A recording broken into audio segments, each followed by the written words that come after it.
lintas kota Sungai Penuh, yang terhormat Ustadz yang memberi ceramah pada hari ini, yang terhormat pembina Yayasan SD Islam Mutiara Al-Madani, yang terhormat Ketua Yayasan SD Islam Mutiara Al-Madani, yang terhormat pengawas Yayasan SD Islam Mutiara Al-Madani, yang kami hormati Majelis Guru, karyawan dan karyawati SD Islam Mutiara Al-Madani. Seterusnya, teman-teman, kakak-kakak, adik-adik yang berbahagia, kita banyak bersyukur kepada Allah karena dengan nikmatnya lah kita dapat hadir untuk mengikuti acara Maulid Nabi pada hari ini. Salawat mengiringkan salam, tidak lupa pula kita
Jika generasi yang ada sekarang maupun yang akan datang mempunyai kelemahan dalam hal-hal tersebut, maka bisa dipastikan mereka mudah terhanyut dibawa oleh gelombang bencana kemerosotan moral yang disebabkan oleh pergaulan yang semakin bebas serta penyalahgunaan media.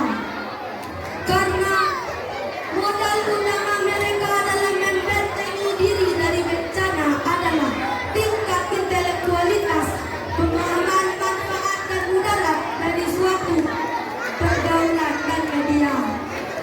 Sehingga hal ini biasa memudahkan remaja dan pemuda dalam tahap filtralisasi budaya atau terbebas dari kambing-kuta alias terbebas dari budaya ikut-ikutan. Profesor B.J. Habibie mengatakan setidaknya ada 5 kelemahan yang harus dihindari, yakni lemah harta, lemah ilmu, lemah fisik, lemah semangat hidup, dan yang paling ditakutkan adalah lemah akhlak. Hadirin, jika 5 kelemahan itu melekat pada generasi yang ada sekarang maupun yang akan datang, saya yakin mereka bukan sebagai pelopor pembangunan, melainkan sebagai virus pembangunan, penghambat pembangunan, bahkan penghancur pembangunan. Sebagai contoh, remaja dan pemuda selaku generasi penerus